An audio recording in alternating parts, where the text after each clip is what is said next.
et puis on y va. Donc, du coup, on va commencer par des définitions. Qu'est-ce que la smart money? La smart money, en français du coup monnaie intelligente, c'est la monnaie un petit peu des, des grands fonds, des banques, des hedge funds, mais qui va interagir sur des points très précis et plus sur les extrêmes qu'au milieu. Donc, ça va pas être tout ce qui est algorithmique et tout ça, c'est vraiment, ils vont réfléchir à des cycles et agir sur des points très, très bas. En gros, le Dow Jones, qui vaut actuellement 34 000 points, si ça descend à 32 000, même si 2 000 points pour nous qui sont surtout du scalping, c'est beaucoup, bah pour eux, c'est rien du tout. C'est plutôt, on le verra après sur le graphique, mais la smart money, elle va être du style là, à interagir sur des points comme 22 000, entre 18 et 22 000. C'est vraiment sur ces points de grande tendance. Et comme vous le savez sans doute, si vous avez une petite expérience d'au moins 1 an en trading, à chaque fois, il se passe quelque chose d'assez particulier au mois de décembre, et c'est pour ça qu'on fait ce webinaire juste avant que le mois de décembre commence. C'est la trêve des confiseurs. Trêve des confiseurs, donc c'est une petite expression française dans laquelle, en fait, vraiment tous les acteurs des marchés financiers professionnels font un petit peu leurs arbitrages.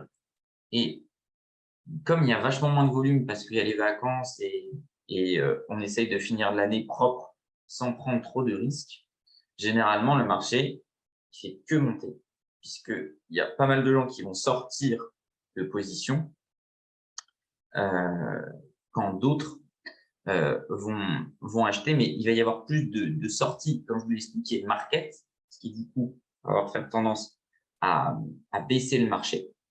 Et il va y avoir des achats beaucoup plus agressifs qui vont taper le haut du carnet, et ce qui fait que le marché monte parce que là, on va être dans un environnement de faible volume. Du coup, dans cet environnement de faible volume, très généralement, c'est à peu près 70% du temps, le mois de décembre, il est haussier. OK?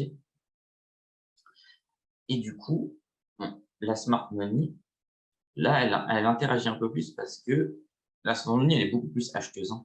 Elle peut être vendeuse, mais pas à découvert. Elle peut vendre des actifs qu'elle a déjà. Et du coup, la smart money, elle va un petit peu travailler durant la période des confiseurs. Donc, on va partir sur un petit graphique. Donc, c'est une expression française, mais bien sûr qui s'adapte à tous les marchés actions et indices actions, tout ce que vous voulez. Du coup, si on regarde un petit peu le Dow Jones, on peut voir que nos niveaux, ils ont super bien fonctionné. Pour en retracer un, on n'avait pas continué à tracer jusqu'au haut, mais on pourrait continuer à tracer jusqu'au haut. On fera des zooms après. La smart money, elle va vraiment chercher les bas de niveau. Et donc, en fait, si jamais on a un recul, mais là, ça va être dur parce qu'en général, le mois de décembre, là, il va entamer. Alors, c'est plutôt à partir du 15 décembre, la trêve des confiseurs. C'est pour ça qu'on appelle ça la trêve, parce que tout le monde arrête de trader. Et vous pouvez le checker hein, sur les volumes, ça baisse drastiquement. La smart money, elle va agir de façon plus ou moins agressive en fonction du prix. Là, on voit qu'on a déjà bien monté. Donc, pour qu'elle s'active, il faudrait soit qu'on casse les plus hauts, ce qui me paraît difficile dans la situation actuelle, soit qu'on retourne vraiment vers ses plus bas. Et on ira voir le calendrier économique après. Mais pour l'instant, le marché, il n'y a pas vraiment de mauvaises nouvelles à venir. Il faudra vraiment attendre le mois de janvier. Le mois de janvier, pour le coup, qui est plutôt difficile, même si début janvier, c'est très positif en général, très haussier. Et après, à partir du 15 janvier, alors ça va dépendre. Ce qu'il faut noter, mois de janvier, pas oublier, il y a le nouvel an chinois. Et maintenant, les Chinois sont grands acteurs des marchés financiers. Donc, en fait, ça va être le 15, le 20, le 25, suivant de quand le nouvel an chinois il va être terminé. Donc, j'avoue, je ne l'ai pas regardé. On va le chercher tout de suite sur Google. Nouvel an chinois. 22 janvier, donc c'est un dimanche. Donc,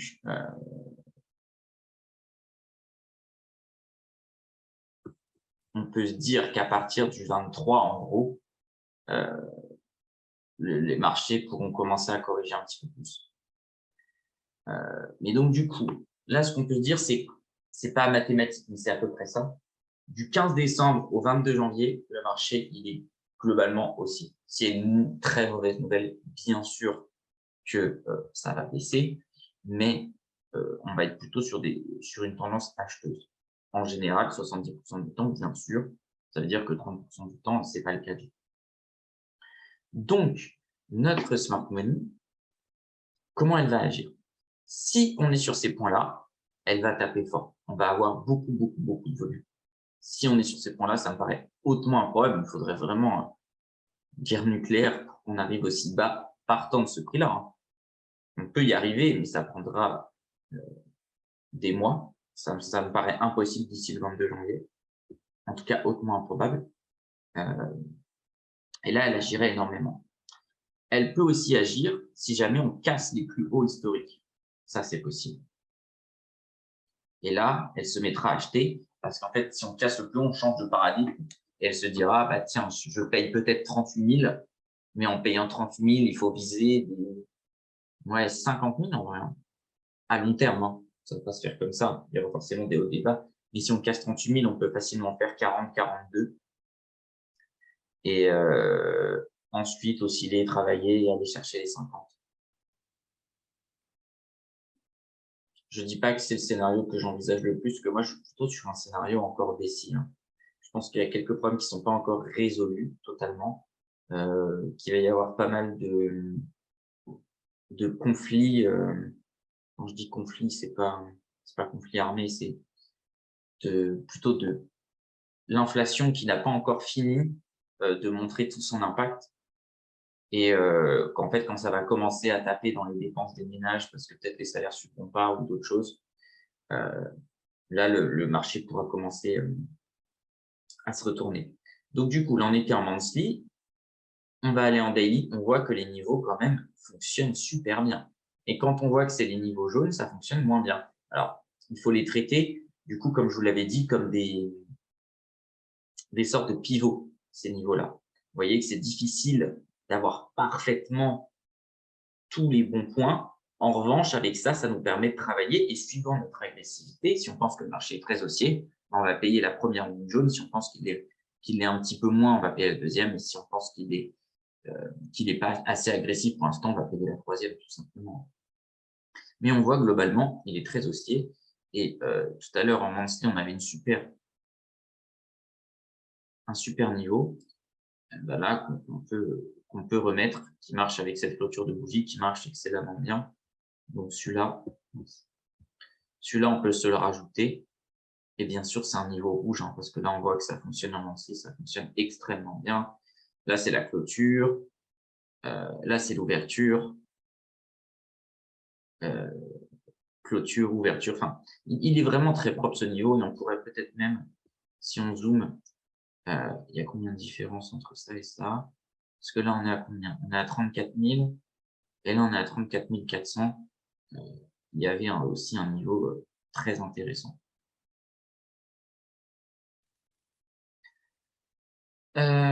Du coup, donc là, la smart money, par exemple, on voit que ça baisse, on est sur un niveau rouge, elle ne va pas acheter maintenant. Disons qu'elle commencera peut-être à consolider un petit peu ici et surtout là, en fait. Elle a peut-être même déjà commencé à travailler ici. Parce que mois de septembre, en général, mois de septembre, il faut savoir qu'il y a 2 mois, en fait, un petit peu, et ça, c'est dans beaucoup de business, hein, pas que la bourse, qui fonctionne bien pour les cycles.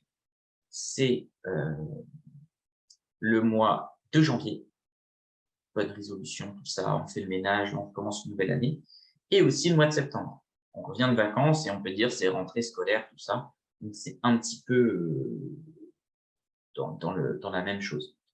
Alors, je vais vous demander une petite seconde.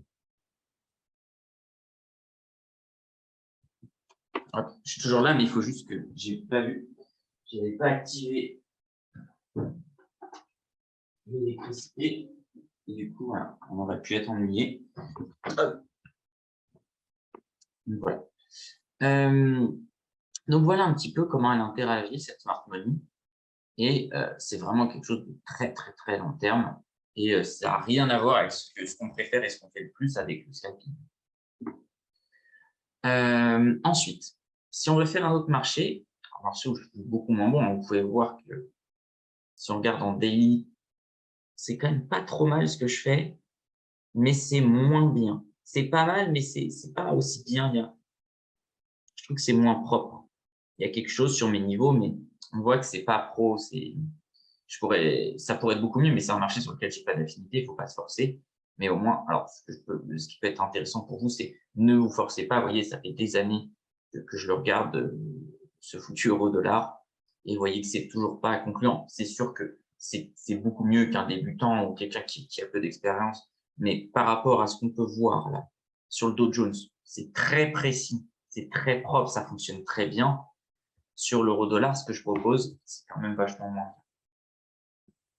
C'est tradable, mais je suis même pas sûr qu'on gagne avec ça, dans le sens où les stop loss, ils vont peut-être coûter un peu trop cher. Je suis moyen content, quoi. Genre, si je vois ça, ça donne pas envie d'investir sur quelqu'un qui a établi cette stratégie. Mais on va regarder un petit peu, du coup, juste ce marché sur les derniers jours. On voit qu'il a bien marché. Et là, on a quand même une forte baisse. Je reste toujours baissier sur euro-dollar. Vous savez mon niveau, hein, vous prenez vraiment ça avec des pincettes. Moi, je pense qu'on va rebaisser et qu'on va aller beaucoup plus bas. La zone US, elle est tellement mieux. Et quand on voit, hein, de toute façon, les prix, si on regarde, on est quasiment au plus haut. Oh, à 3000 points de près, c'est rien, c'est à 10% près. Les marchés US sont au plus haut. Alors que si on prend notre marché français, alors que je le trouve,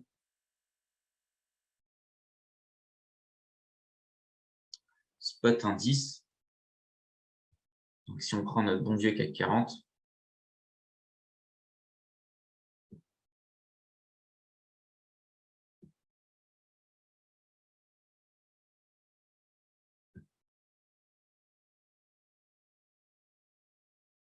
on est quand même bien placé.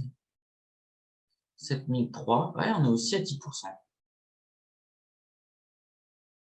On est aussi à 10% de notre plus haut. Sauf qu'après, bien sûr, alors là, on n'a pas tout le graphique, mais ça, c'est le plus haut qu'il avait. Alors, ça a un peu dépassé, parce que je crois que c'était 6008.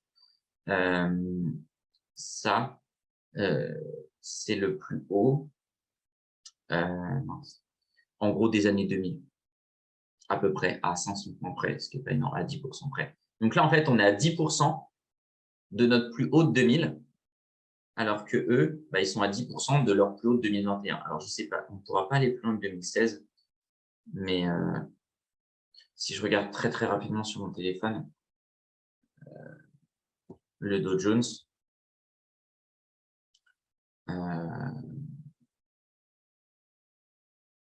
d'ailleurs, je viens de voir que je vous ai pas activé le chat. Cette petite perturbation de tout à l'heure m'a un petit peu déconcentré. Alors, Dow Jones, en 2000,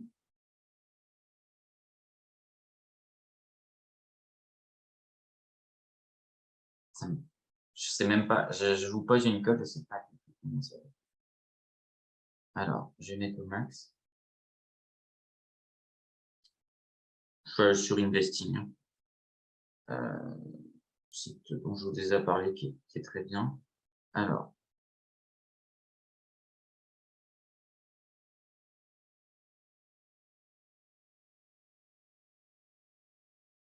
ouais, en 2000, en gros, le Dow Jones, il a 11. En fait, le Dow Jones, il a fait x3 quand nous, on n'a pas bougé. Parce que là, on est exactement au même prix si on prend un CAC 40. Voilà, 6006, 6008, c'est pareil.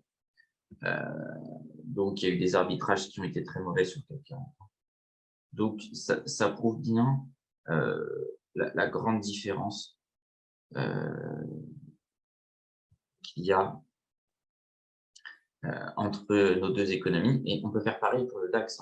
Alors, le DAX, pour ceux qui ont bien suivi tous les autres webinaires,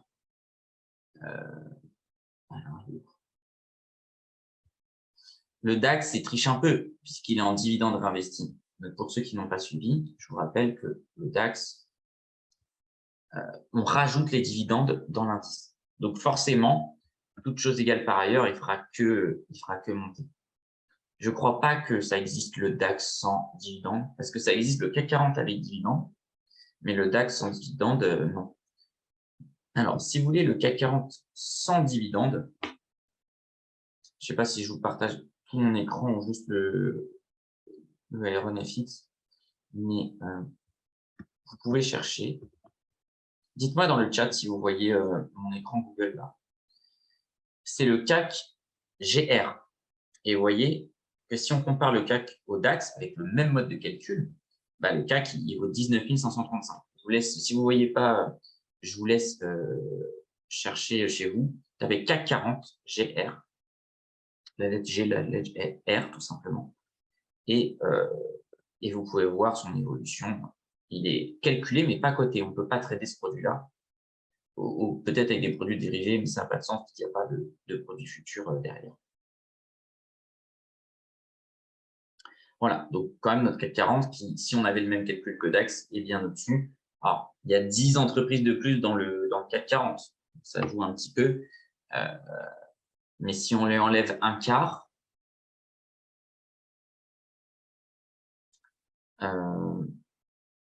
du coup, 4 fois 5, 20, bah, il vaut quand même 15 000, il est au-dessus.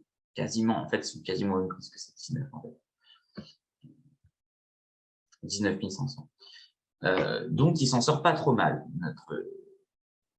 notre CAC 40, dans l'Europe en tout cas, parce que par rapport aux US, on voit que c'est tout pourri. Du coup, la smart money, on voit qu'elle est quand même bien plus engagée aux États-Unis, c'est normal parce que c'est là où il y a toutes les innovations que sur notre bon vieux CAC 40 et notre bon vieux DAX. Si on regarde sur le gold, c'est pas mal, hein, ce qu'on a travaillé sur les niveaux aussi.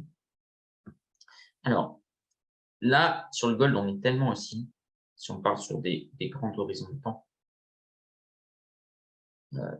que, surtout que là, on a un bel historique, que la smart money, elle a peut-être travaillé un petit peu sur ce niveau rouge, mais je pense qu'elle attend vraiment des niveaux comme ça. Ce qui est pas des niveaux totalement impossibles si jamais il y a un pays qui est vraiment en galère. Il y a beaucoup de pays qui vendent leurs réserves d'or, notamment l'Angleterre. Nous, la France, par contre, on est plutôt un pays qui augmente ses réserves d'or. Donc, d'un point de vue budgétaire, c'est quand même mieux. Voilà, il faut essayer de se féliciter là où on peut. Il y a plein de choses où on est moins bien, mais on est blindé d'or en vrai. Je crois qu'on doit être 3e ou 4e réserve mondiale d'or.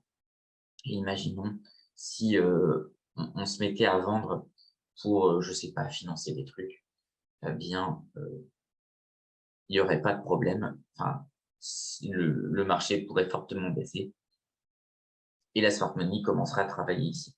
Même si là, elle peut commencer à travailler parce que c'est des niveaux de 2011, donc c'est pas déconnant de travailler ici. Après, il y a du potentiel, mais il n'est pas non plus énorme. Comme on le voit sur tous les marchés, on est très haussier. Enfin, je veux dire, on est très haut plutôt que très haussier, avec tout de même des prix qui ne donnent pas forcément méga envie. Moi, je trouve ça tout un peu cher. Et c'est pareil pour les cryptos. Même les cryptos qui ont perdu 90%, je trouve qu'elles sont chères quand même. Elles sont chères, nos amis, les cryptos. Et il faut pas oublier que perdre moins 99%, chose qui arrive régulièrement en crypto, eh bien, quand on a déjà perdu 90%, on se dit, oh, ça a déjà perdu 90%. Qu'est-ce que je risque? Bah, si ça passe à moins 99, bien sûr, par rapport au plus haut, eh bien, moins 99, c'est moins 90% de moins 90%. Donc, même si on a acheté une première fois moins 90%, que ça continue de descendre et qu'on arrive à moins 99, on perd quand même 90%. Vous voyez un petit peu le cheminement. Donc, faites attention. Je pense que la crypto, il y a encore pas mal de baisses possibles. Même si c'est pas on va pas finir à zéro. La crypto n'est pas morte, mais la crypto est trop chère. Du coup, sur le gold, vous vous souvenez, ça je vous l'ai dit 15 fois et ça s'est vérifié encore et encore. Le gold, à chaque fois que les marchés montent, le gold monte. Pourquoi? Parce que quand on paye du gold, c'est très souvent pour se couvrir d'un achat en action ou en indice, peu importe, quoi. Ça reste la même valeur au final. Parce que les marchés sont très élevés en ce moment. Et donc, du coup, pour se couvrir, on est obligé de payer. En gros, il faut se mettre un petit peu dans la tête d'un hedge fund, d'un fonds d'investissement qui, lui, est obligé d'acheter parce que c'est son métier. Il n'est pas comme nous, où moi, par exemple, les cryptos, j'en ai acheté très, très peu parce que je peux me permettre d'attendre. En fait, je n'ai pas de clients, c'est mon argent. Et du coup, si je ne gagne pas, j'ai d'autres sources de revenus, ce n'est pas grave. Quand c'est tes clients, tu es obligé de faire des actions. Pas rien faire. Je passe un peu le fil, pardon. Du coup, voilà, ils sont obligés d'investir. Comme c'est trop cher, mais qu'ils sont obligés d'investir parce que c'est ça qui monte en ce moment, ils vont payer du gold en même temps pour se dire, si jamais mes actions tombent grave, au moins, j'ai mon gold qui monte. Le seul cas de figure où ils sont en bas, donc il y a trois cas de figure, pardon. Les actions montent, le gold monte, et là, tout le monde est content, ils ont gagné sur les deux tableaux. Il y a le cas de figure, les actions s'effondrent, et du coup, le gold va monter. Et il y a le cas de figure où les actions baissent un peu, genre des moins 10, des moins 20%, c'est pas énorme, et que ça stagne. Le gold va baisser avec lui. Si vous regardez, là, si on le prend en daily, celui-là qu'on prend en daily, il a globalement, alors c'est pas le même nombre de bougies, vous voyez, il aura globalement la même tête. Le dos, il est un petit peu comme ça, là, en vague un petit peu descendante. Et là, vous voyez, c'est pareil. On a le même type de vague. Il y a un peu moins d'amplitude, mais ça, si on regarde, c'est quand même le même style de vague qui descend. Donc, ça prouve bien cette théorie qui est valable quand même déjà depuis 2016-2018 de mes meilleurs souvenirs. Alors, clairement, ce n'était pas du tout le cas. Hein. Le gold, il allait à l'inverse des actions.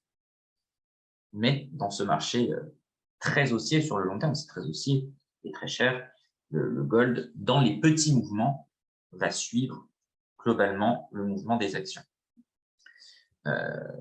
Du coup, si on est sur de la smart money, on voit que sur le gold, c'est quand même pas top d'en acheter sec comme ça. Soit on les achète en phase d'action et on pense que les actions vont exploser au-dessus de 37 000 d'eau, soit on est obligé d'attendre, même si là c'est un peu cher, hein, 17 400, 17 000, 1744, trop l'habitude des gros chiffres avec le dos.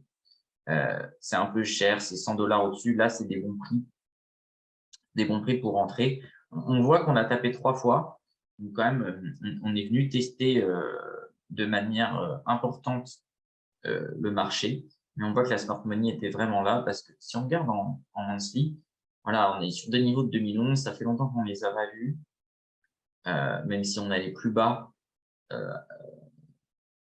en 2015, mais c'est pas du tout le même marché pour les matières premières. Là, on peut se dire que franchement, c'est payable. Mettre un bon billet. Contrairement au dos, le dos, si ça baisse là, tu mets un billet, mais tu mets pas un bon billet. Quoi. Il y a quelque chose, mais c'est pas non plus. C'est-à-dire que quand on est à ce niveau-là, on peut se dire, tiens, ça peut aller là sans trop de problème. Et là où tu as vraiment envie de commencer à mettre, c'est-à-dire des billets équivalents, ce serait plutôt 26 000. Il y a quand même un peu de marge. Hein. Parce qu'après, quand on baisse, du coup, les pourcentages deviennent plus importants. Là, il y a encore 10% à aller chercher. Et donc là, on est vraiment dans un marché de problème de potentiel parce que c'est vrai qu'on arrive à contrôler un petit peu tout ça. C'est pas totalement… en gros, la situation économique n'est pas totalement désastreuse. Il y a des choses qui vont pas, mais on voit que… Je suis désolé s'il y en a qui écoutent ce webinaire qui sont dans des situations très difficiles, mais on n'est pas au global dans un marché qui est catastrophique pour tout le monde. Même s'il y a beaucoup de gens qui ont de plus en plus de mal à s'en sortir.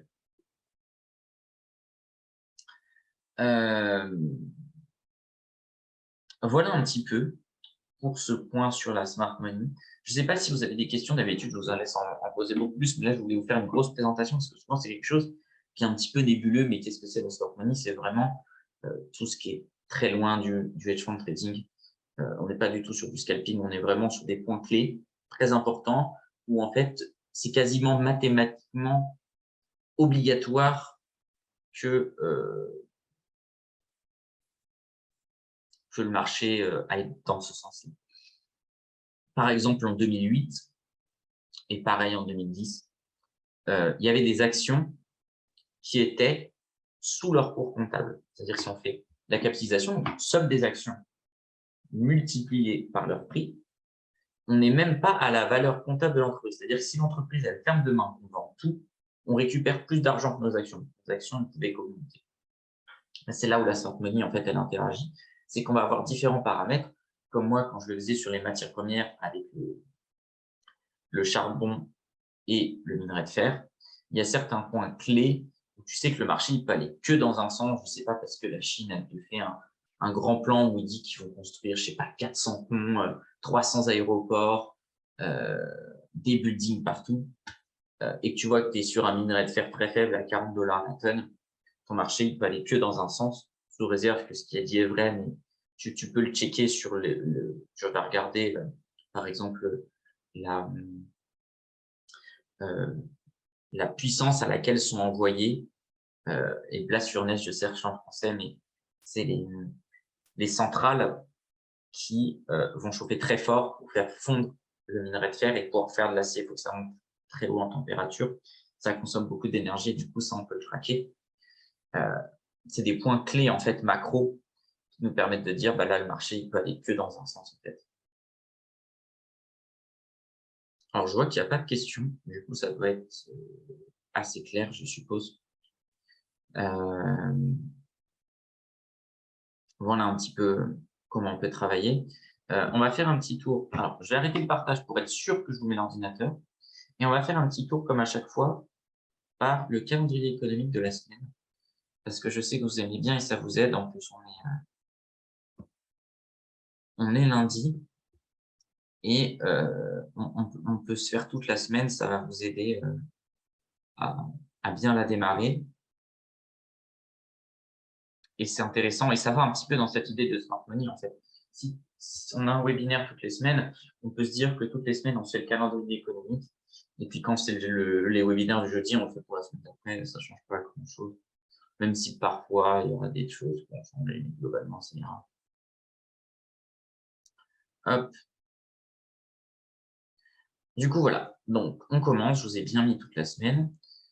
J'ai déjà fait mes petits filtres. Oui, je vous montre parce que je sais que vous aimez bien. Donc, mes petits filtres, voilà. Je mets les pays qui correspondent le plus au marché avec lesquels j'interagis. N'hésitez pas à mettre pause pour retrouver. Et bien sûr, je mets que 2 ou 3 étoiles parce qu'en dessous, ça n'a pas de sens. Sinon, je vais avoir trop de choses pour rien. Et pour les sauvegarder, vous faites un petit compte. Ça coûte 0.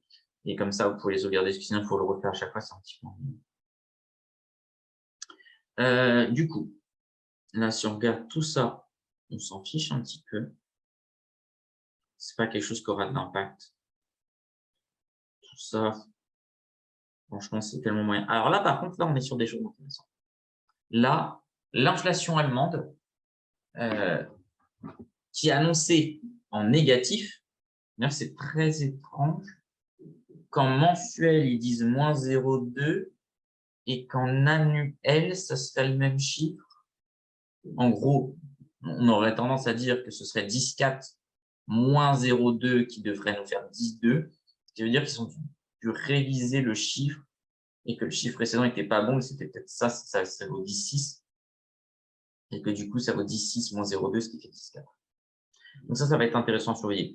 PIB Canada, c'est un petit peu intéressant. Voilà, si on est trop loin de 0,1, si par exemple on est à -1 ou à +1, il y aura d'impact. Autrement, on s'en fiche un peu. Si 0,5, ça aura un impact de 15 minutes sur les paires en CAD, mais ce n'est pas ça qui va nous faire grand-chose. Voilà, ça c'est qui sert à rien. Ça, par contre, ça va nous servir. Ça, PMI, Chine, très très important. On voit qu'il voit un plus grand ralentissement en Chine, c'est normal, avec les manifestations qu'il y a en ce moment. Et c'est ça qui fait un petit peu baisser les marchés. On a vu que là, quand on était en 15 minutes, sur les derniers moments, c'était en baisse. C'est à cause de la Chine qui fait des manifestations. Manifestation égale pas de travail égale pas de production égale pas de vente. Vous avez compris un petit peu la chaîne. Donc ça, à voir si, en gros, les médias surinterprètent cette manifestation, parce que nous, on n'est pas sur place. Ça se trouve, c'est 1000 gars et c'est 1000 personnes, on s'en fout. Ça a l'air bien sûr d'être beaucoup plus que 1000 personnes. Et donc là, il faudra suivre. Si c'est proche de chiffres, si c'est mieux, là, ce sera super. Même un petit 49,2, c'est pas mal parce que ça veut dire qu'avec la manifestation, ils ont fait pareil qu'au mois d'avant. Donc c'est pas mal. Par contre, si on a des chiffres moins bien tendus que ça peut faire très mal. Ça, c'est aussi important parce que dépenses de consommation des ménages en France, c'est ça qui fait notre croissance. C'est que ça. C'est que de la dépense des ménages. Tout le reste, en fait, c'est limite. Ces stats, elles mériteraient d'être 3 étoiles. Ça se voit qu'en fait, c'est fait par des Américains et pas par des Français. Nous, on a un marché très particulier. Donc, je suis d'accord que pour tous les autres pays, ce soit du 2. Pour nous, par contre, c'est très important. Donc, du coup, ce chiffre, il est extrêmement mauvais. À voir ce que l'inflation va dire. Mais nous, on a une inflation relativement basse parce qu'il y a Macron qui fait le bouclier tarifaire, qui est financé du coup par de la dette. Hein. Et donc, le Fonds monétaire international nous a dit d'arrêter. Ça, évolution du nombre de chômeurs, ça va être intéressant, pareil. Ça, bien sûr, à comparer du coup avec les autres pays. L'inflation, par rapport à l'inflation française et par rapport à l'inflation, quel pays on avait? À l'inflation allemande, oui, qu'on avait la veille. Donc ça c'est très important. Création d'emplois aussi, c'est important. PIB, c'est important. On a une bonne semaine, hein. Il y a des choses tous les jours, ce qui n'est pas le cas. Hein. Parfois, il y a des semaines, rien du tout, c'est un enfer. Donc là, on a une bonne semaine. Ensuite, vous avez le PMI, le CACIM, donc, qui va être le concurrent. Qui sont les PMI chinois de celui-ci. Donc, il faut qu'il confirme. Pas exactement les mêmes calculs, mais il faut qu'il confirme les chiffres qu'on a eus. Ensuite, vente au détail, ça aide un petit peu. PMI, tout ça, ça aide un petit peu.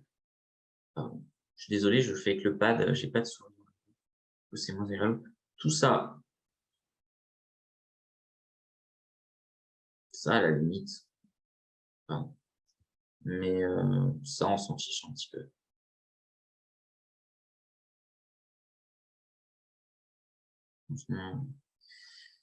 Voilà, puis le PMI à 16 heures, c'est celui-là. Hein. C'est celui-là qui va le plus nous intéresser. Je pense que ça va être le chiffre qui peut driver le plus la semaine. Parce que si on voit qu'on est proche de 50, je vous le rappelle, parce que je ne voulais pas rappeler, mais on l'a déjà vu dans des webinaires. 50, ça veut dire que la production industrielle, elle n'a pas bougé. C'est exactement le même niveau.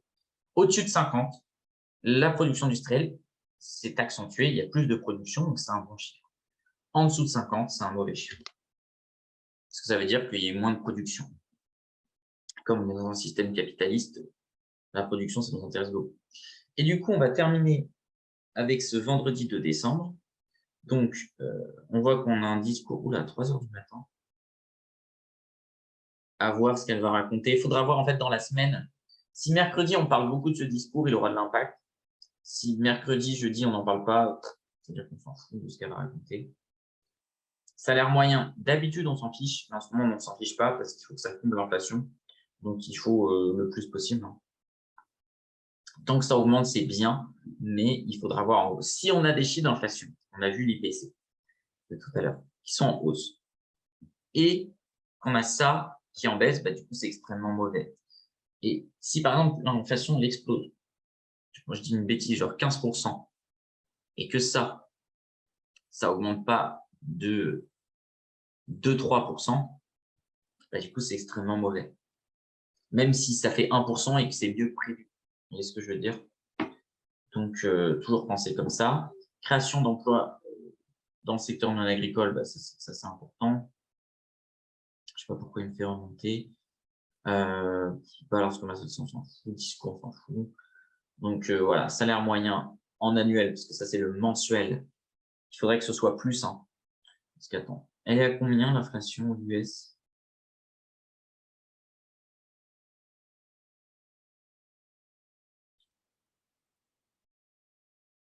On va essayer de se retrouver la stat là.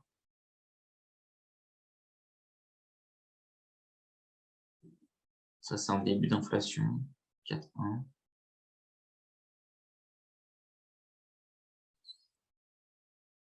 Ouais, ok, ils sont pas trop mal. Ils sont autour des 4,5.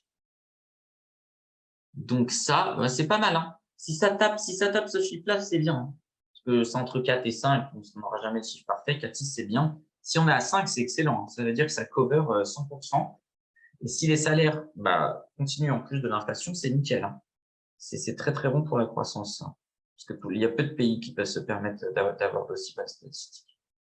Et il faudra regarder aussi, bien sûr, le taux de chômage, la 3,7, c'est nickel. J'ai envie de dire l'idéal, c'est 3,5, mais là, c'est idéal de chez idéal. Hein, très, très, très, très loin de ces chiffres-là. C'est ce qu'on appelle, en fait, j'ai plus le nom exact, mais en gros, c'est quasiment impossible d'avoir un taux de chômage à 0 parce qu'il y a des gens qui démissionnent, qui changent, on va dire qu'ils sont en formation, en gros, qui sont en train de changer de vie. On peut dire qu'ils sont en reconversion, qui vont aussi trouver un autre travail parce que ça leur plaisait pas. Toujours des gens qui sont un petit peu entre deux. Et un taux de chômage en dessous de 3%, 3,5%, c'est quasiment impossible dans un système capitaliste.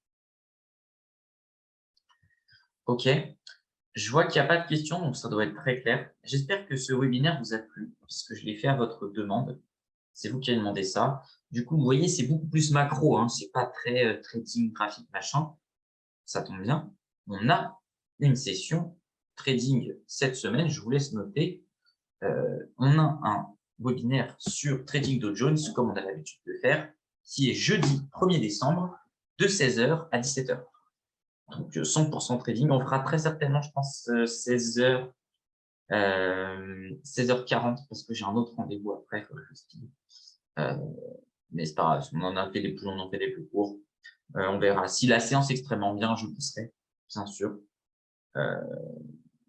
On verra en fonction de la séance, donc à noter. Je vous donne aussi les autres rendez-vous très rapidement. On aura le 8 décembre à 18h, là, donc pas à 16h, de 18 à 19, comment construire un portefeuille long terme en utilisant les CFD. On verra les meilleurs outils d'un point de vue mathématique. Comme je vous l'ai dit, moi je suis là pour vous présenter les meilleurs produits. Trader le SP500, pas terrible en CFD, par contre trader le Dow Jones, super. Ensuite, le 12 à 18h, on aura un webinaire 100% crypto-monnaie, c'est ce que je fais le plus. Et donc, c'est là où je peux vous apporter le plus de valeur. Vous notez le 12 à 18h, bien sûr, sur les zooms de Tyron FX. Le 15 à 18h aussi, on aura un scalping DAX. J'ai mis plein de trucs parce que je sais que le mois de décembre, on a plus de temps, c'est plus live pour le travail. Donc là, on va en profiter pour que vous puissiez être le maximum présent. Et après, notre dernier webinaire de l'année, bien sûr, on va faire des webinaires la semaine de Noël, ça n'a pas de sens. On le rattrapera, on fera 2 webinaires en janvier, on aura plein de choses à se raconter, puisqu'il y aura plein de choses à driver. Et on ne va pas trader de toute façon la semaine du 26 au 31, ça n'a pas de sens.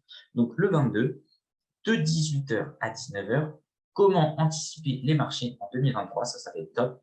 Parce que je pense que je peux vous apporter beaucoup de valeur. Ce sera bien sûr très tourné autour des indices, un petit peu de Forex, un petit peu de Gold. Voilà. Donc, d'ici là, je vous souhaite une excellente semaine, une excellente fin de soirée. Je vous souhaite de bons trades. Rapprochez-vous de vos account managers si vous voulez des sujets spécifiques ou des produits spécifiques pour 2023. Je suis à l'écoute et même si je ne maîtrise pas, vous savez, je vous invite des experts qui viendront m'épauler pour répondre à toutes vos questions. À bientôt. Salut. Merci d'être venu.